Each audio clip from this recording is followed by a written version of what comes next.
ẹ̀yin àgbààgbà nílẹ̀ Yorùbá ẹ̀yin àgbààgbà nílẹ̀ Yorùbá ẹ̀yin bàbá wa àtẹ̀yin màmá wa nílẹ̀ Yorùbá eléyìí ní agbára kí lẹ̀ ń wò kí ló dé ń ṣe báyìí fún wa kí ló dé tẹ́ ẹ fẹ́ jà fún àwọn ọmọ yín mo ní audio kan lọ́dún mo fẹ́ play audio yẹn tí mo bá play ẹ̀ yóò ṣe wá láàánú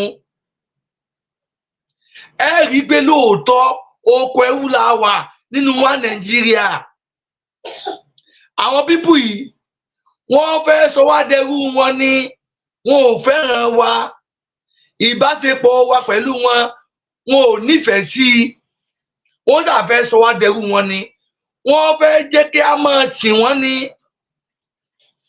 ẹ̀yin àgbààgbà ẹ̀yin bàbá wa àtẹ̀yin màmá wa nílẹ̀ káàárọ̀ oòjíire ẹ jẹ́ ká ètè jí lójú oorun ẹ jẹ́ ká ètè jí lójú oorun kágbára wa lẹ̀ lọ́wọ́ àwọn ará bí ká ètè gbára wa lẹ̀ lọ́wọ́ wọn Yorùbá nation la fẹ́ o orílẹ̀-èdè Yorùbá òun làwa stand fún no more Nigeria kò sí Nàìjíríà ní mẹ́àdíwá mọ́ àdìwà tìtámì self determination òun láriwo tá à ń pa ẹ̀yin àgbààgbà tẹ́ ẹ jábà fún alẹ́ Yorùbá gbogbo ẹ̀yin lọ́balọ́ba wa gbogbo ẹ̀yin lóyèlóyè wa àwọn ọmọ yín ń pariwo fún yín àwọn ọmọ wọn wò ni àwọn ọmọ wọn wà àwọn ọmọ yín ń pariwo fún yín kí ẹ tè gbọ́ ariwo tá à ń pa à ń sọ fún yín pé a fẹ́ bá Nàìjíríà ní nǹkan papọ̀ mọ́ orílẹ̀-èdè Yorùbá òun la fẹ́ orílẹ̀-èdè Yorùbá òun làwa nífẹ̀ẹ́ sí tó wá Nàìjíríà kò ṣorí kankan fún wa mọ́ látìgbà tí wọ́n ti dá Nàìjíríà sílẹ̀ ẹ bá wa tọ́ka sí àǹfààní tá a jẹ lórí Nàìjíríà ẹ bá wa tọ́ka sí ẹ bá wa tọ́ka sí àwọn Hausa àti Fúlàní yìí wọ́n fẹ́ sọ wá dẹrú wọn ní wọn ò nífẹ̀ẹ́ wa gbogbo ẹ̀ tẹ́ ń pa wá Nàìjíríà irọ́ ló bá dé ẹ̀tàn ló bá dé kò sí kan tí jẹ́ wá Nàìjíríà tó yà nífẹ̀ẹ́ ara wa àgbọ̀ èdè ara wa àkàntàn ara wa jẹ lásán ni òun làwọn fi ń pariwo fún yín gẹ́gẹ́ bí Yorùbá yẹn táwọn ń jà fún wípé ẹ jẹ́ ká ètè dìde kájà fẹ́ tọ́ wa ẹ̀tọ́ là ń jà fún àgbógun àrèbájọba Nàìjíríà jà bọ́ ẹ̀tọ́ wa gẹ́gẹ́ bí self determination gẹ́gẹ́ bí ìran Yorùbá òun làwọn ń jà fún làbí ń pariwo ẹ̀yin àgbàgbà tẹ́ dúró nídìí mọ̀dàrú tẹ́ nídẹ̀kújẹ ìbádàkẹ́ ronú pẹ̀lú ọjọ́ orí yín ẹ̀dín súnmọ́ kò tó lọ ẹran dé àtúbọ̀tán ẹ jẹ́ kí àwọn ọmọ Yorùbá kí wọ́n sọ nǹkan gidi nípa yín tẹ́ bá lọ tán ẹ bá ìdúró pé pàmpám lẹ yó ẹ mọ̀ pé bí ń pààrọ̀ Yorùbá ariwo tá à ń pa fún yín nìyẹn mo ní audio kan tó fẹ́ play fún wa tí mo bá play audio náà ẹ gbọ́ ọ̀rọ̀ tí ń jáde ń bẹ̀ ẹ gbọ́ nǹkan táwọn ará bí tí wọ́n ní fún wa àwọn Hausa àti Fúlàní nǹkan tí wọ́n ní fún ìran Yorùbá ẹ gbọ́ ń bẹ̀ ẹ lẹ́ka farabalẹ̀ ká gbọ́ ẹ bá mi pín ètò ìkọlọ dáadáa ẹ sì má gbàgbé láti bá mi láìkẹ láti bá mi torí ọ̀rọ̀ tó lágbára ni mo mú wá fún yín ọ̀rọ̀ tó ní agbára òun ni mo mú wá fún yín eléyìí ṣe àwàdà o kì í ṣe eré o ìpinnu wọn ní lọ́kàn ni o wọn ní lọ́kàn láti sọ wá di ẹrú wọn ni o wọn ò fẹ́ràn wa o gbogbo àwọn ti mọ̀ pé lóòótọ́ àìsí kan náà èdè wa yàtọ̀ Yorùbá làwa àwọn Hausa àwọn Ìgbò wà láàrin wa àìsí kan náà kí ló wá dé ṣé dandan ní láfìjọ pípapọ̀ ni ṣé wọ́n ń sọ ẹran mẹ́rin kí ẹran pa ni òun làfi ń pa ọfẹ́ yàn àgbààgbà tẹ́ẹ̀pẹ́ láfẹ́nifẹ́re tó àmọ́ ipa afẹ́nifẹ́re lára wa kò sí àárín náà sáàrí ni ṣé ìgbésẹ̀ tí wọn àpapọ̀ lọ́wọ́ gbé nígbà tí wọn lọ́wọ́ sí ìjọba fálẹ̀ Yorùbá sóhun lẹ́yìn gbé ṣé ìgbésẹ̀ náà ìgbésẹ̀ àpótí nǹkan lẹ̀ ń dùn ẹ wá ní ká dákẹ́ ká má sọ̀rọ̀ ká ń pariwo ìwọ lẹ pa o àwọn ìjọba àwọn àtàlẹ́ ìsìn ojú wa ti là wọ́n ti gé tiwa lọ ó tó gẹ́ alùpàdà kan kì í dárin alùpàdà kan tẹ́ kí ni kì í dárin wá Nàìjíríà oko ẹrú ni wá ti mọ̀ tàbí ń parọ́ fún yín àfẹ́ bá wá Nàìjíríà ní nǹkan papọ̀ mọ́ orílẹ̀-èdè Yorùbá òun la fẹ́ self determination ẹ̀tọ́ wa ni right wa ni kì í ṣe crime tó àlámọ̀dá ní nìsín àti mọ́tà dání pé àwọn ìbàdàn Nàìjíríà jà bọ̀ a ní ẹ̀tọ́ láti pariwo títa gẹ́gẹ́ bí ọmọ Yorùbá tá a jẹ́ Tinubu ní ọ̀nà tí àtòdá dúró ni nígbà tí Buhari tó lọ Legislative Assembly 2015 tó pariwo fún sẹ́fìtà lẹ́yìn àwọn Palestinian àbí ó tàpariwo fún wọn ó gbèjà wọn náà ní ìsìn ẹwọ ojú òní ní ìsìn àwọn olùkọ́ ni wọ́n ti recognize Palestinian gẹ́gẹ́ bí orílẹ̀-èdè ewa ni tiwa Nàìjíríà kí wà ní Nàìjíríà tí ẹ lè pariwo pé àwọn náà ń fẹ́ ìpín àbí kí Nàìjíríà òpin ní Nàìjíríà kálukú ọmọ lọ́lọ́ ẹ̀ àti kan náà ṣé kan náà ni wá ni àti kan náà táwọn tó mọ lọ Ìgbò mọ lọ Yorùbá náà mọ lọ oníkálukú kọ́kọ́ lọ dáwọ́ gẹ́gẹ́ orílẹ̀-èdè káwá wò ó ẹni tó lè develop rẹ̀ nínú orílẹ̀-èdè tá à ń sọ yìí after all bàbá Awólọ́wọ̀ ti bá wa ṣe dínà kò yẹ kẹ́wọ̀ bá ìran Yorùbá bàbá Awólọ́wọ̀ wọ́n ti bá wa ṣe kí wọ́n bá fọ̀hún kẹ́ wọ́n ti bá wa ṣe rí lóòótọ́ àbá wọn láyé àti mẹ́wàá tó ń ṣe àmọ́ àbá ìtàn àdìbá àwọ̀bá sì ní bàbá tán ní àbí tọmọdé bàbá tán tó tá bàbá àbí àmọ́ àwa bá tàn àbá tán bàbá bàbá tàbí báyìí òun ló bàbá fi ń pariwo tọmọ pé òdodo ni nígbà tá a dúró àgbá research àyíkó òdodo nìkan tí bàbá Awólọ́wọ̀ ṣe fún wa 65 investment bàbá Awólọ́wọ̀ ṣe fún wa ẹgbẹ́ abẹ́rẹ́ lọ́wọ́ àgbàgbà ní ìsìn pé ibo ló wà lónìí ṣé ó fọ́nsọ̀ mọ́ ṣàbù ẹ̀ mọ́ gbogbo ìgbà ìgbádùn tí bàbá Awólọ́wọ̀ ṣe fún àwọn Yorùbá tàbí ní jìyà ní first Africa àti whole world bàbá Awólọ́wọ̀ àwọn ẹni àkọ́kọ́ kọ́ ọ̀sẹ̀ tẹlifíṣàn àwọn ẹni àkọ́kọ́ dàbí wọn lọ́pàá wọn ṣe dájú France ẹ̀wá òbí tí wọ́n ti wà lónìí ẹ̀wọ́ ibi tí France wà lọ́jọ́ òní àwọn Dubai tó gbé agbòmìnira ju wọn àti gbòmìnira táwọn tó gbòmìnira ẹ̀wọ́ tí wọ́n wà lónìí kí ni ṣe wá àwọn fi ẹ̀sìn ó fi ń bọ̀ wá lójú wọ́n fi ẹ̀sìn ó fi ń parọ́ fún wa àwọn pásítọ̀ wọ́n ṣe tiwọn wọ́n ní jẹ́ẹ̀tì ẹ̀yọ́ ọmọ ìjọ ẹ̀ní kankan ẹ̀ní ìsanwó ìdá mẹ́wàá fún wọn sẹ́yìn nǹkan ṣe wá nílẹ̀ Nàìjíríà nǹkan ṣe wá ìbáraká jí lójú ohun àwọn ọmọ Yorùbá káyọ̀dé jí lójú ohun káyọ̀dé ọmọ Yorùbá ẹ̀mẹ́lẹ̀ gbọ́ mi pọ̀ jù ẹ jẹ́ kí n pílẹ̀ òdò náà fún wa ká fi dára wa gbọ́ ẹ bá wa pètò náà ẹ̀dùn máa láìkẹ́ ẹ jẹ́ n pílẹ̀.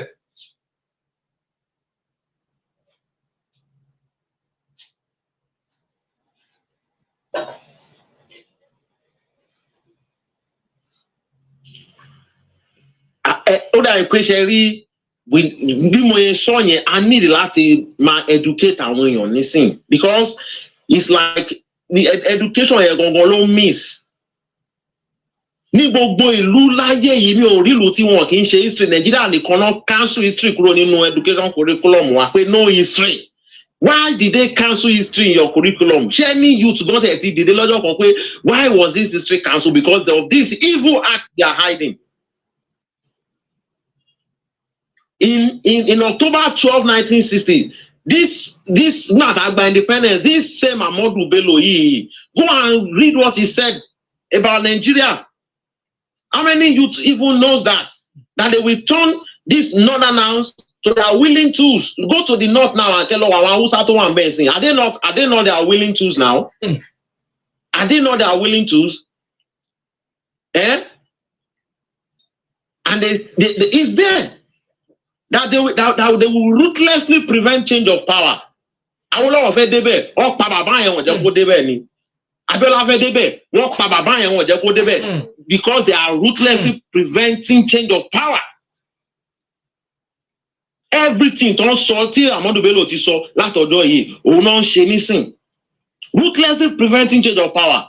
Ẹ lọ bèrè dáadáa. Abiola on funny poison genuine.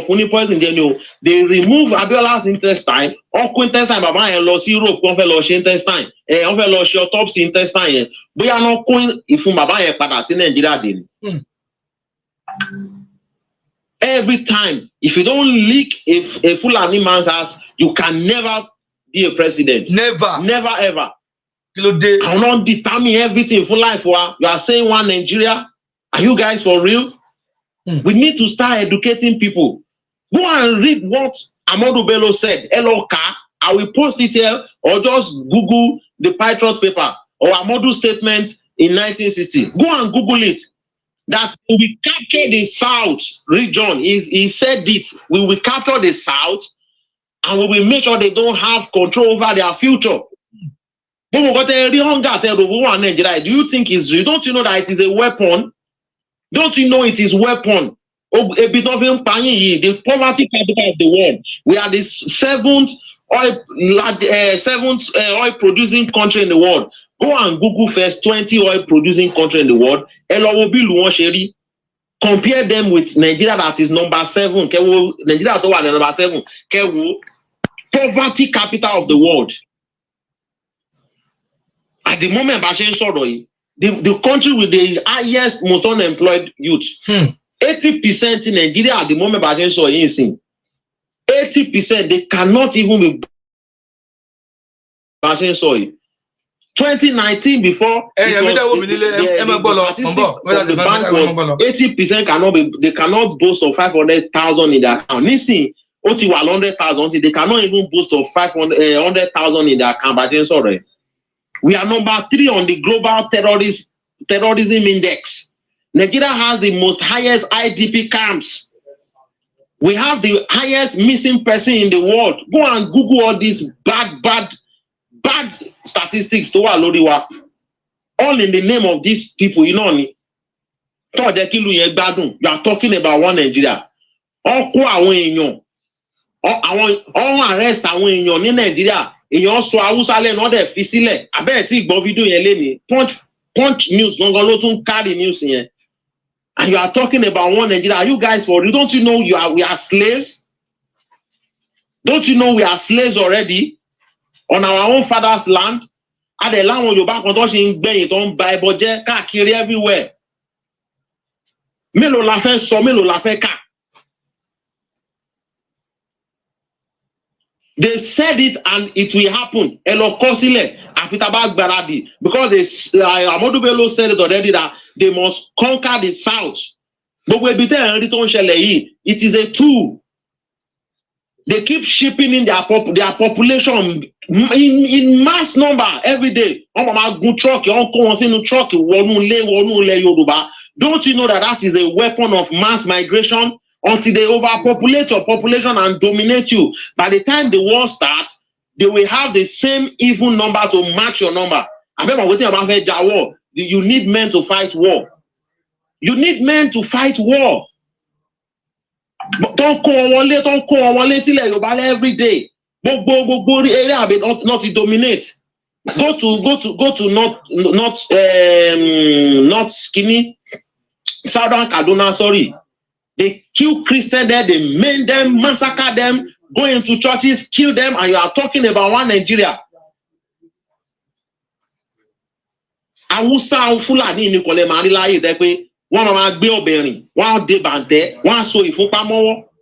Bí Igbo gan ṣe lágídí tó gan, they will never do that.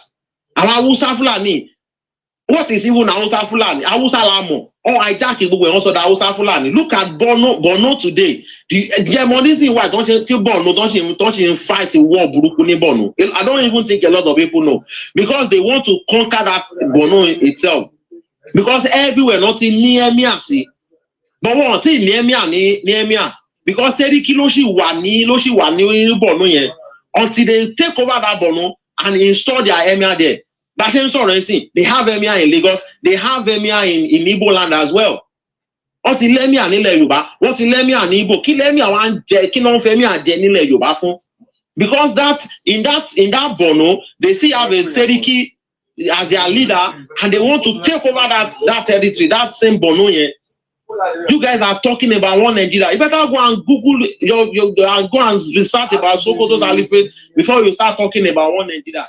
Tell your Igbo don't share any of Christianity. Our DSS wants recruitment, and they gave the North 535 positions. They gave the South 93 positions.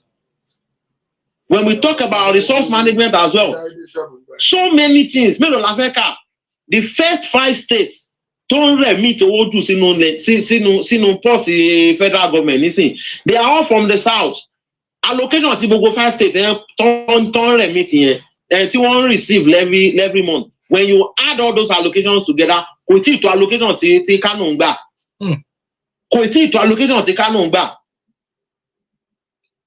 Gbogbo alamoye tí Abacha jí. Up to now, they are still recovering Abacha loot. How many Yoruba or Igbo has ever stolen like that? Gbogbo alamoye tí Babangida jí, ta ló lọ tọwọ́ bọ constitution tó dá gbogbo nǹkan táwọn bàbá Awólọ́wọ̀ ṣe síbẹ̀. Ṣé báwọn people yìí náà ni, don't you know they have plan for you guys?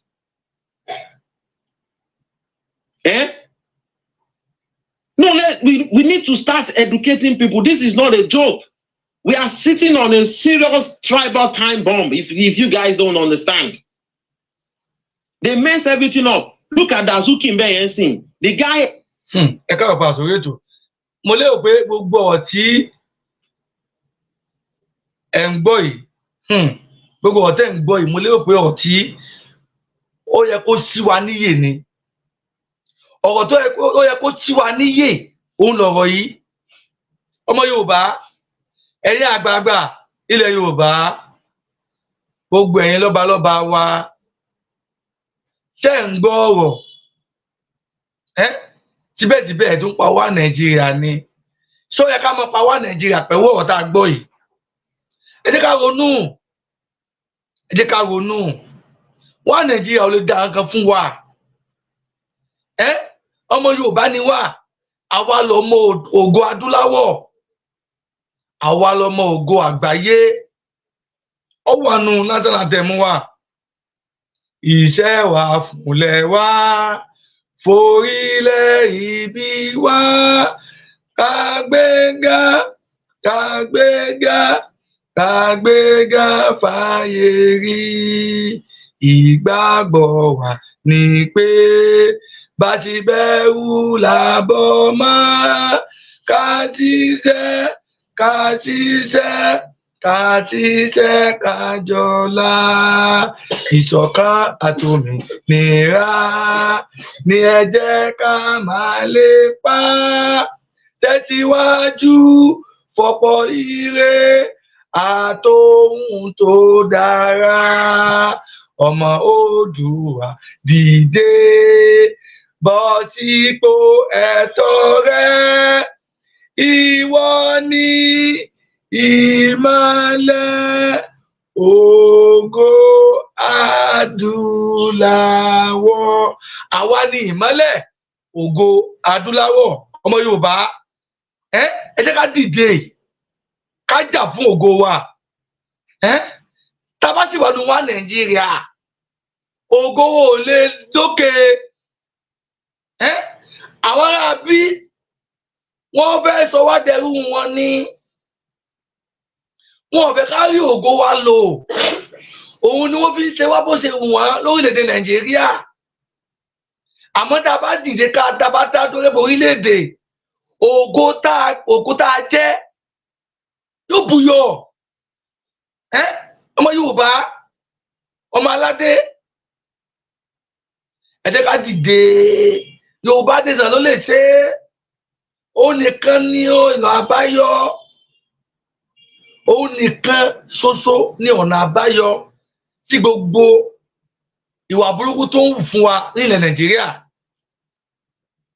Mo fẹ́ ká kí ọ̀rọ̀ yàn sẹ́yìn díẹ̀ ká tuntun gbọ́.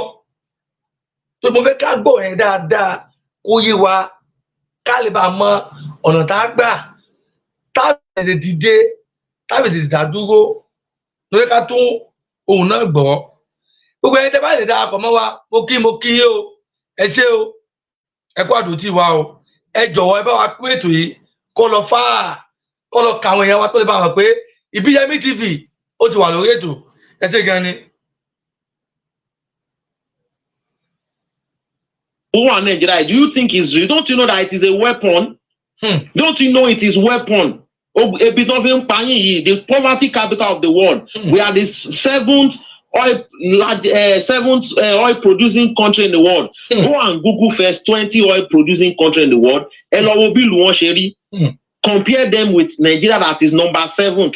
Nigeria to number 7. Poverty capital of the world. At the moment, the country with the highest, most unemployed youth, 80% in Nigeria at the moment, 80%, they cannot even be boast of 100,000 in their bank account. 2019, before it was the statistics from the bank was 80% they cannot boast of 500,000 in their account. Listen, 100,000, they cannot even boast of 100,000 in their account. We are number 3 on the global terrorism index. Nigeria has the most highest IDP camps. We have the highest missing person. Nigeria is the most highest IDP camp. Wọ́n fẹ́ sọ wá náà dẹrú. Wọ́n fẹ́ kí àwọn ọmọ wa kó di àlùmọ́gìrì kó mọ tọrọ bárà. Owó àti mọ̀ pé ìran Yorùbá ìtọrọ owó. Ṣiṣẹ́ ni wá. Ṣiṣẹ́ òun ni wá. Sọ wá dá tí iṣẹ́ wa kó wá dàbí ọ̀lẹ. Ẹ̀yin bàbá wa, ẹ̀yin àgbààgbà ilẹ̀ Yorùbá. Sọ dá iṣẹ́ wa tó wá dàbí ọ̀lẹ. Ọmọ aláṣọ wa kó wá mọ̀ wọ àkísà. Sọ dá ọmọ ẹlẹ́ran wa kó wá mọ̀ jẹgun.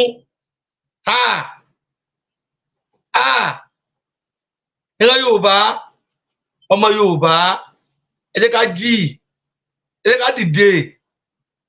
Ìyà ti pọ̀jù nínú wa Nàìjíríà. Ìyà ti pọ̀jù. Buhari ó ti bọ́dà wa fún kọ̀mpútà ọdún 8 tí ò sí. Ó sì ti north ó sì kalẹ̀. Àwọn kó jẹ wọlé, àwọn ọ̀ráyè kó jẹ wọlé. Ní ìsìn nígbà ìbò wọ́n sọ pé ọmọ ẹni ò lè ṣe ti bẹ̀rẹ̀ ká filẹ̀ kẹ̀ tíjọ ọmọ ẹlòmíì. Ní ìsìn wọ́n ti wá filẹ̀ kẹ̀ tíjọ ọmọ wa. Ní ìsìn ìkan tó yẹ kó ṣe fún wa ni pé kó sí bọ́dà wa kó jọ wọlé tẹ́bí tí ń pa wá kó dínkù. Wọ́n mọ̀ sí fún wa. Wọ́n mọ̀ sí bọ́dà wa. Bọ́dà Hausa wọ́n sì kalẹ̀ fún wọn. Ṣé ti pé ewu wa ni wọ́n bá wọn? Ẹrú wa ni wọ́n. Àwọn làwa sìn. Ṣé ti rí kí ló wá dé dá níjà fúnra wa? Kí ló dé dá níjà fún orílẹ̀-èdè tiwa gangan? Kó ní kálukú ọmọ ṣe tiẹ̀ lọ́tọ̀ọ̀tọ̀. Káwùsọ ọmọ ṣe tiẹ̀ lọ́tọ̀. Tí Fúlàní ọmọ ṣe tiẹ̀ lọ́tọ̀. Tí Ìgbò ọmọ ṣe tiẹ̀ lọ́tọ̀. Àwa Yorùbá náà ká mọ̀ ṣe tàwa náà lọ́tọ̀. Bó lè jẹ́ pé kò sí Fúlàní láàrin wa tẹ́lẹ̀, Hausa, Ìgbò, Yorùbá ni. Ìran mẹ́ta tó ń so papọ̀ nìyẹn. Àmọ́ àwọn Fúlàní èròǹgbà wọn ni wípé kí wọ́n sọ Nàìjíríà di ìlú babalá wọn. Òun ní nǹkan àyà tó òun ló fà tí wọ́n fi ń dára tó wù wọ́n, tí wọ́n fi fojú gbogbo àwọn Nàìjíríà fi ran ìmọ̀. Níbi wọ́n jíyàn gbé àwọn alábàámbẹ́, níbi wọ́n pààyàn àwọn alábàámbẹ́. Gbogbo nǹkan burúkú ilé ayé yìí ọwọ́ ẹ̀ ti ń wá. Wọ́n tó wà ní pàmbábárì oúnjẹ tó yí nǹkan àgbẹ̀ òun ní pòjú oúnjẹ fáwọn ilẹ̀ Yorùbá gẹ́gẹ́ bí ọmọ Yorùbá tá a pera wa. Iṣẹ́ àgbẹ̀ níṣẹ́ ilẹ̀ wa. Ẹni kò ṣiṣẹ́ yóò máa jalè. Ìwé kíkọ́ láìsí ọkọ́ àti àdá kèèpé o. Wọ́n ti rí pé iṣẹ́ àgbẹ̀ gangan òun ló fà onímú wa tí a fi wà strong. Ebi oúnjẹ òfin ní pa wá. Ní ìsìn àwọn náà ni wọ́n tó wá ń da màálù lọ sínú oko. Nǹkan ọ̀gbìn kò lọ dédé mọ́ nílẹ̀ Yorùbá. Àwọn bàbá làwọn lọ dáko. Wọn ò jẹ́ kí wọ́n rí èrè oko wọn jẹ. Wọn ò jẹ́ kí wọ́n rí èrè oko wọn jẹ. Sọ yẹ kó rí bẹ́ẹ̀. Ẹ̀yin bàbá wa kan, ẹ̀yin àgbàgbà kan tó wá dòdò pé wọ́n ní wọ́n Nàìjíríà lè fẹ́ kúlé lórí. Orí wa Nàìjíríà lè fẹ́ kúlé lórí. Sọ dáa. Kí la fi ṣe yín gan? Ẹ̀ṣẹ̀ wo la ṣẹ̀ yín gan? Ẹ̀ṣẹ̀ wo la ṣẹ̀ yín? Ẹ̀yin àgbàgbà ilẹ̀ Yorùbá. Orílẹ̀-èdè Yorùbá la fẹ́ o. We don't want Nigeria again. Ó ti sú wa. Ẹ jẹ́ ká lè mọ gbọ́ lọ. world. Go and Google all these bad statistics to wa lórí wa. All in the name of these people, you know ni. Tó jẹ́ kí ìlú yẹn gbádùn. You are talking about one Nigeria. Ó kó àwọn èèyàn. Ó arrest àwọn èèyàn ní Nigeria. Èèyàn sọ Hausa lẹ́nu ó dẹ̀ fi sílẹ̀. Abẹ́ tí gbọ́ fídíò yẹn lénìí. Punch news gangan ló tún carry news yẹn. And you are talking about one Nigeria. Are you guys for real? Don't you know we are slaves? Don't you know we are slaves already on our own father's land? Adé láwọn Yorùbá kan tó ṣe ń gbẹ̀yìn tó ń ba ẹbọ jẹ́ káàkiri everywhere. Mélòó la fẹ́ sọ, mélòó la fẹ́ kà? They said it and it will happen. Ẹ lọ kọ sílẹ̀ àfi tá bá gbáradì because Amadu Bello said it already that they must conquer the south. Gbogbo ibi tẹ́ ẹ̀ ń rí tó ń ṣẹlẹ̀ yìí, it is a tool. They keep shipping in their population in mass number every day. Wọ́n máa gun truck, wọ́n kó wọn sínú truck wọnú ilẹ̀ Yorùbá. Don't you know that is a weapon of mass migration until they overpopulate your population and dominate you? By the time the war starts, they will have the same even number to match your number. Àbẹ̀mọ̀ wetin about fẹ́ jà war? You need men to fight war. You need men to fight war. Don't kó wọn wọlé sílẹ̀ Yorùbá every day. Gbogbo area àbí not to dominate. Go to not skinny Southern Kaduna, sorry. They kill Christians there, they maim them, massacre them, go into churches, kill them, and you are talking about one Nigeria. Hausa Fúlàní ní kò lè máa rí láyé dẹ́ pé wọ́n máa gbé obìnrin, wọ́n dé bàǹtẹ́, wọ́n so ìfúnpá mọ́wọ́. Bí Igbo wọ́n ṣe lágídí tó gan, they will never do that. Àwọn Hausa Fúlàní, what is even Hausa Fúlàní? Hausa la mọ̀. Oh, hijack gbogbo wọn sọ da Hausa Fúlàní. Look at Borno today. The hegemonism why don't you Borno don't you fight a war burúkú ní Borno? I don't even think a lot of people know because they want to conquer that Borno itself. Because everywhere nothing ní emir sí. But wọ́n ti ní emir ní emir because Seriki ló sì wà ní Borno yẹn until they take over that Borno and install their emir there. That same sort of thing. They have emir in Lagos. They have emir in Igbo land as well. Wọ́n ti lẹ́mìà nílẹ̀ Yorùbá, wọ́n ti lẹ́mìà ní Igbo. Kí lẹ́mìà wá ń jẹ, kí náà ń fẹ́ mìà jẹ nílẹ̀ Yorùbá fún? Because in that Borno, they still have a Seriki as their leader, and they want to take over that territory, that same Borno yẹn. You guys are talking about one Nigeria. You better go and Google, go and research about Sokoto's Alifate before you start talking about one Nigeria. Ṣé yóò rí gbogbo nǹkan tó ń ṣẹlẹ̀ ní of recent yìí sìn àwọn DSS wọ́n ṣe recruitment and they gave the north 535 positions, they gave the south 93 positions. When we talk about resource management as well, so many things. Mélòó la fẹ́ kà? The first 5 states tó ń remit owó jù sínú pọ́ọ̀sì federal government nísìn, they are all from the south. Allocation ti gbogbo 5 states tó remit yẹn tí wọ́n receive every month. When you add all those allocations together, kò tí ì tó allocation tí Kano ń gbà. Kò tí ì tó allocation tí Kano ń gbà. Àmọ̀gbàlà àmọ̀yẹ tá Abacha jí. Up to now, they are still recovering Abacha loot. How many Yoruba or Igbo has ever stolen like that? Gbogbo àmọ̀yẹ tí Babangida jí, ta ló lọ tọwọ́ bọ constitution tó dá gbogbo nǹkan táwọn bàbá ó lọ́wọ́ ṣe síbẹ̀? Ṣé báwọn people yìí náà ni? Don't you know they have plan for you guys?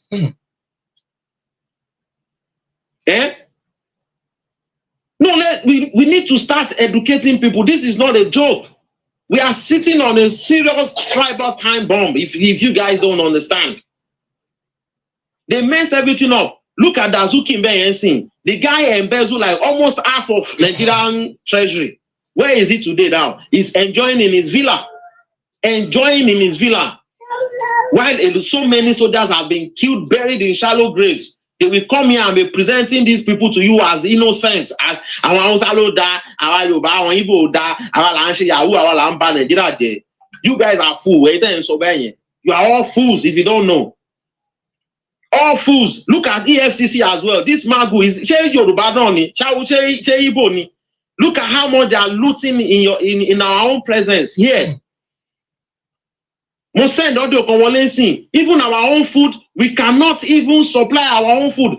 That is very dangerous. Very, very dangerous. Bó ṣe wà yẹn sìn, tí wọ́n bá ṣẹlẹ̀ sìn, just the same thing tó ń ṣe fáwọn Igbo nígbà Biafra war. That is exactly what they will do to us because when they stop supplying us food, that's the problem. Kò sóúnjẹ tá a máa jẹ. Charlie, oúnjẹ tá a fẹ́ jẹ dà. Ṣé tó máa ń jagun náà lè fẹ́ lọ gbin oúnjẹ?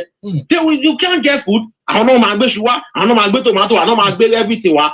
They said no rice importation. They shut the border in the south and they opened the border in the north. The largest rice mill nísìn is in Kebbi State.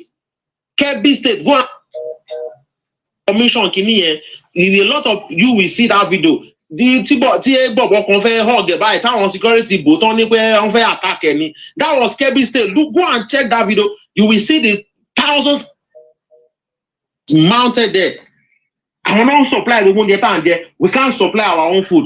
Àwa Yorùbá àjókòó síbẹ̀ à ń wòran. You are talking about one Nigeria. They've dominated everywhere. Keep fooling yourselves. Keep fooling yourselves. Ṣé bó máa ṣẹlẹ̀ ojú wa ló máa ṣe? Ó máa ṣẹlẹ̀ now. We need to start educating people. We need to start educating ourselves seriously. And when I say seriously. Ordinary it is even in our constitution that self-defense is allowed. We need to educate ourselves seriously. Our educate náà là ń ṣe yìí. Ara àwẹ̀ náà là ń ṣe yìí. Gbogbo àwa tá à ń pè fún táwọn àwa tá a jẹ́ mẹ́díà. Ara awareness náà là ń ṣe. Ara educate. Á yẹ káwọn èèyàn mọ̀ wá àwọn èèyàn wa kí wọ́n mọ̀ wípé Nàìjíríà oko ẹrú ni. Torí àwọn nǹkan ni wọ́n fi dá Nàìjíríà kalẹ̀. Kì í ṣe torí àwa ará Yorùbá. Wọ́n dá kalẹ̀ fún ìran Yorùbá. Hausa Fúlàní ni wọ́n dá kalẹ̀ fún. Torí wa sì ni. Tó mọ̀ pé Ọlọ́run fún wa nímọ̀, ó fún wa lóye. Gbogbo nǹkan tẹ́lẹ̀ tó máa rẹ̀ tí í ṣe fún yàn ló ṣe fún wa nílẹ̀ Yorùbá. Àwọn náà ti rí wọn àfẹ́ ká rí kinní yẹn lò. Wọ́n fẹ́ kó wúlò fún wa. Òun ló fi gbé fún àwọn ará bí. Làbí ń pawọ́ fún yín wípé ẹ jẹ́ ká dìde. Let us stand and fight for our right. This is time to fight for our right. Time wa ni láti jà fún òmìnira tiwa gangan. Self-determination is not a crime. It's not a crime. It's not a crime. Mo fẹ́ play video kan fún wa. Video former president Goodluck Jonathan tí wọ́n sọ nípa Nàìjíríà. Ẹ jẹ́ kí n play ẹ̀. Tó máa play tán, máa play lásán náà tẹ̀ mú wa. Áfíríkà ṣètò ńlẹ̀. Ṣèdígbọ́ ẹ ṣé gan ni. Mo kí gbogbo ẹ̀yin tí ẹ̀ ń bá wa ká láti wá láti bẹ̀rẹ̀ ètò. Mo kí yín o. Ẹ̀yin tí ẹ̀ lè darapọ̀ mọ́ wa náà, mo kẹ́yìn náà. Ẹ má gbàgbé láti pé ètò náà, láti like, láti love ẹ̀. Ẹ sì má gbàgbé láti bá wa subscribe tó YouTube wa. Ṣèdígbọ́ ọ̀nà kan tó dẹ́bi lè ràn wá lọ́nà nìyẹn. Akin gan ni ẹ ṣé. God bless you all. Thinking about how we've been having this conversation about the unity of Nigeria. And I reflect back at some of the prominent statements made by some of our founding leaders. And I feel that probably this will help us to have a conversation on the Nigerian unity. I just brought four, not to bore you. First, and I quote, not my statement, Nigeria is not a nation. It's a mere geographical expression. There are no Nigerians in the same sense as there are English, Welsh, or French. The word Nigerian is merely a distinctive appellation to distinguish those who live within the boundaries of Nigeria from those who do not. This is accredited to Chief Obafemi Awolowo, the former Prime Minister of the Western region. The second one, and I quote, it is true that we politicians always delight in talking loosely about the unity of Nigeria. 60 years ago, there was no country called Nigeria. What is now Nigeria consisted of several large and small communities, all of which were different in their outlooks and beliefs. The advent of the British and that of Western education has not materially altered the situation and the many and varied communities have not knit themselves into a composite unit. This I credit to Sir Amadou Bello, former Premier of Northern Region. They thought, and I quote, since 1914, the British government has been trying to make Nigeria into one country. But the Nigerian people themselves are historically different in their backgrounds, in their religious beliefs and customs, and do not show themselves any sign of willingness to unite. The Nigerian unity is only a British intention for the country. This is... ẹ káàbọ̀ àsọ̀rọ̀ ètò òkè ètò náà kò ní jù báyìí lọ. orí la bá wáyé ìṣẹ̀dá lójú o. orí la bá wáyé ìṣẹ̀dá lójú o. ìṣẹ̀dá mi máa gbà bọ̀dé orí mi máa gbà bí. gbá ìwọ tó ń wò mí ọ̀nà méje ló gbà wáyé.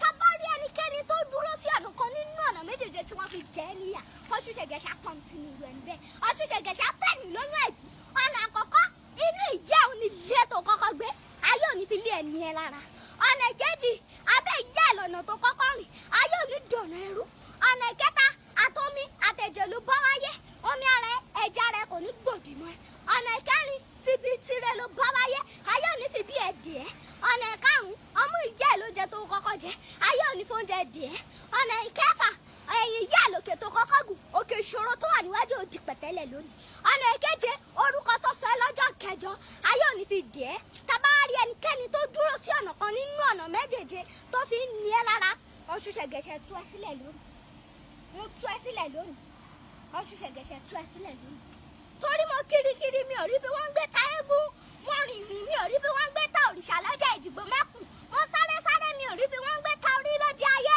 ajé afọ àgbẹ̀yìn